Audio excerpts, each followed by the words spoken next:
Hey everyone, Couch Investor back with another Tesla weekly video for today. So we had a wonderful week for Tesla.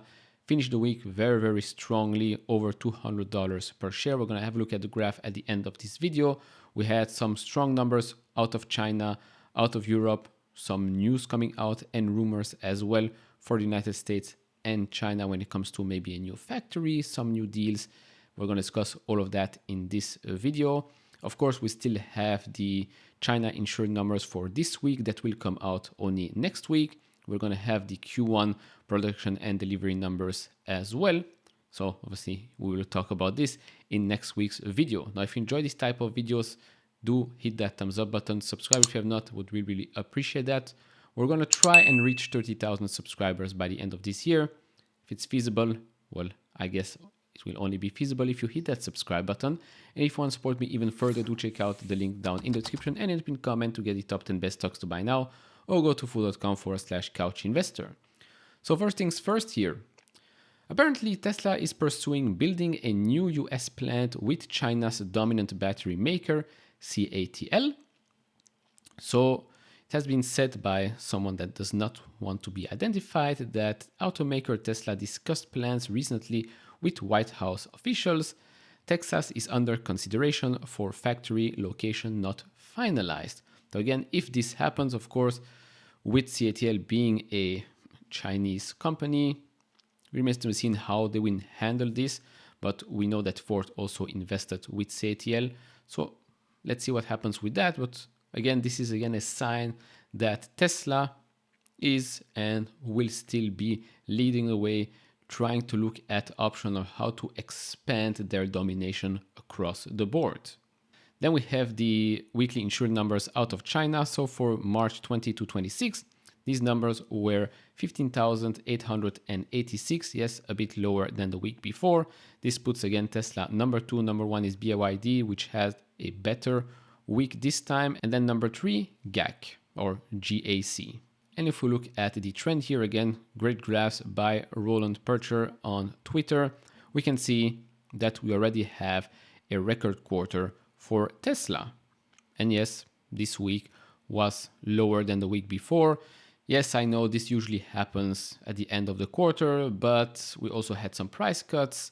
So maybe we'll get more information during the earnings call or maybe at a later date as to why these numbers go down at the end of the week, especially right now when with price cuts, maybe this shouldn't really be or have been impacted that much.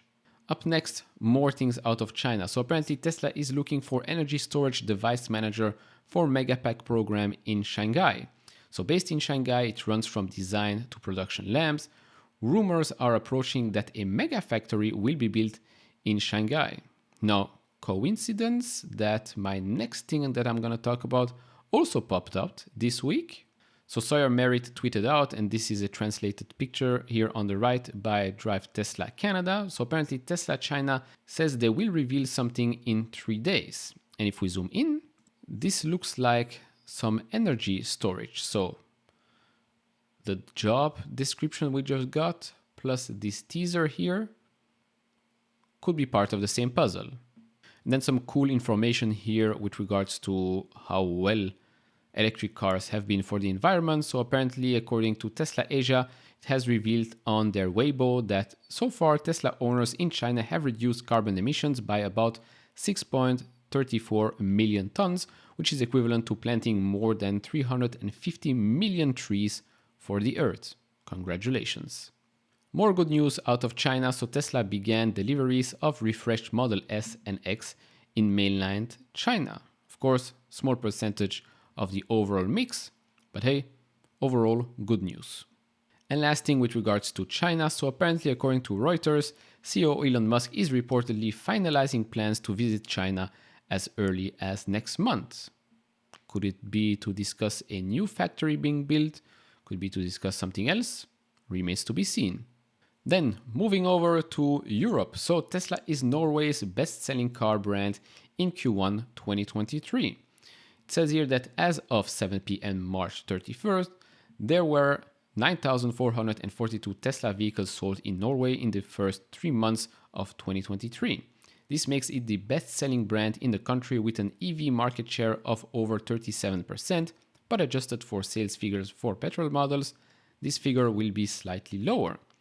Of these, Model Y accounted for 8,693 sales, Model 3 719, Model Y, but I think this should be Model S 23, and Model X 7. Thus, by selling only 4 car models, Tesla manages to keep the lead in Norway. Now, the closest competitor is Volkswagen, which registered 5,523 EVs in Q1. Not bad, so congrats to them.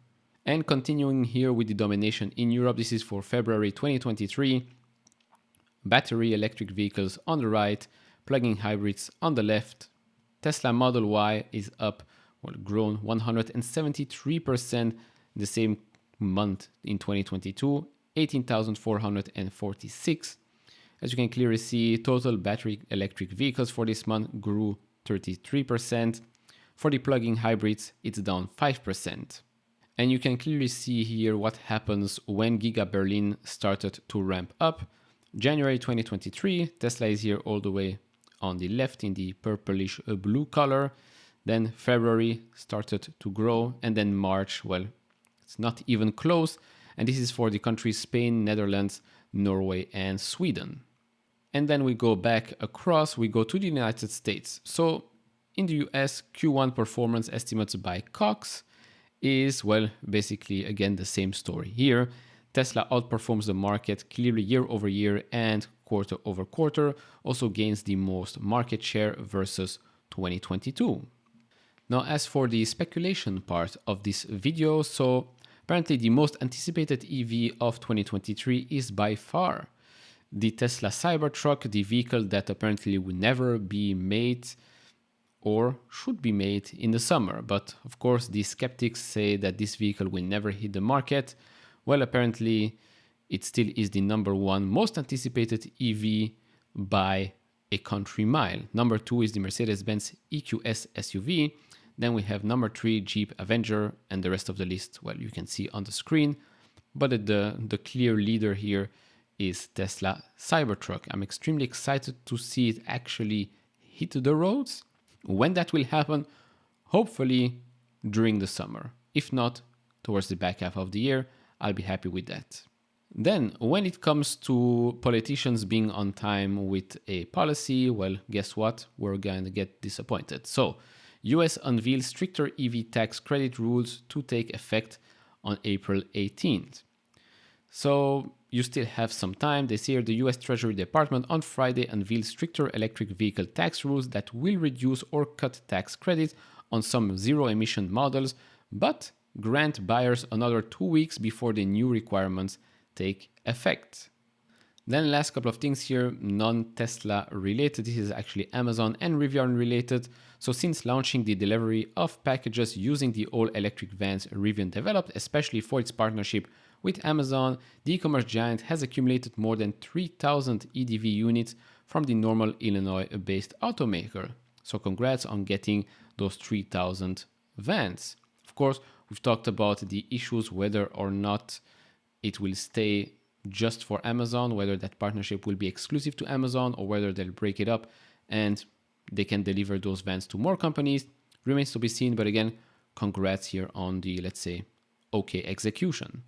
And then lastly, the graph. So as I said at the start of this video, strong close of this week. Of course, at the start of the week, we had a couple of meh days. You can see it. We got some support here at the 50-day moving average.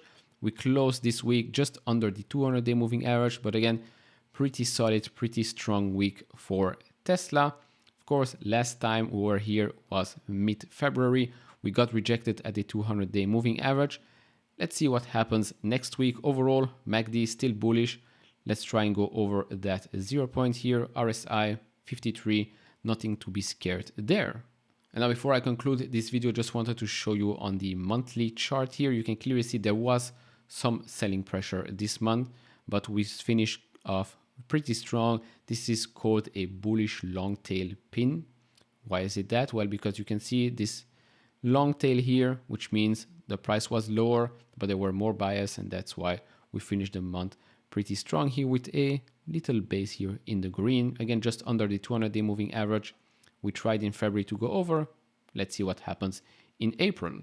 So to conclude, Q1 record quarter for Tesla. I think more good news will come out in the weeks and weeks to come.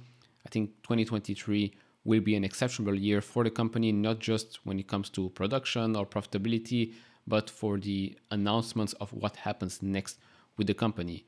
More factories when it comes to production for the energy side of the business, more factories when it comes to the production of cars, and who knows, maybe they'll announce a Model 2 towards the end of this year, maybe starting 2024, remains to be seen. But overall, be prepared for a wonderful Q1. Of course, I would like to know how margins are doing right now. Price cuts across the board. Let's see how well Tesla managed that, especially now with Austin and Berlin ramping up at a pretty solid pace. Only a few weeks until we get more answers. Of course, if you enjoy this type of videos, leave it a thumbs up, subscribe if you have not. I'll see you all in the next one. Bye bye.